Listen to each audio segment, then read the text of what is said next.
નમસ્કાર દર્શક મિત્રો, એચડી ન્યૂઝમાં આપનું હાર્દિક સ્વાગત છે। હું છું આપની સાથે આરડી વાઘેલા। જોઈએ આજના મુખ્ય સમાચાર। ભરૂચ અંકલેશ્વર રોડ પર હાઈ ટેન્શન વીજ થાંભલાના કામમાં સુરક્ષા સાધનો વિના મજૂરો કામ કરતા જોવા મળ્યા। ભરૂચ અંકલેશ્વર રોડ પર હાઈ ટેન્શન વીજ થાંભલાના કામમાં સુરક્ષા સાધનો વિના મજૂરો કામ કરતા જોવા મળ્યા હતા।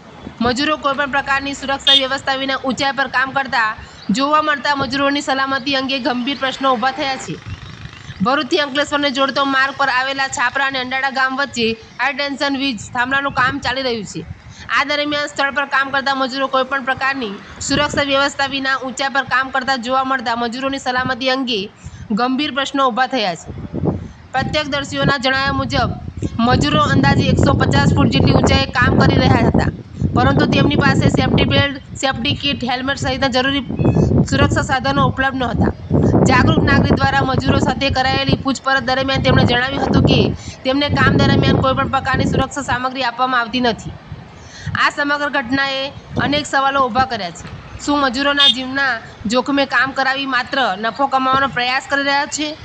જો કોઈ દુર્ઘટના સર્જાય તો તેની જવાબદારી કોણ લેશે? આવા પ્રશ્નો સ્થાનિકોમાં ચર્ચાનો વિષય બન્યા છે। સ્થાનિક નાગરિકો અને સામાજિક આગેવાનો દ્વારા સંબંધિત વિભાગ તેમજ સ્થાનિક તંત્રને તાત્કાલિક તપાસ હાથ ધરી જવાબદારો સામે યોગ્ય કાર્યવાહી કરવાની તેમજ મજૂરોને જરૂરી સુરક્ષા સાધનો ઉપલબ્ધ કરાવવાની માંગ કરવામાં આવી છે। મજૂરોની સુરક્ષા કોઈ વિકલ્પ નહીં પરંતુ ફરજિયાત જવાબદારી છે।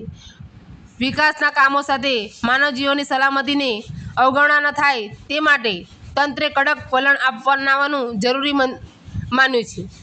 એચડી ન્યૂઝ સાથે રિપોર્ટ જયેશ પ્રજાપતિ, અંકલેશ્વર।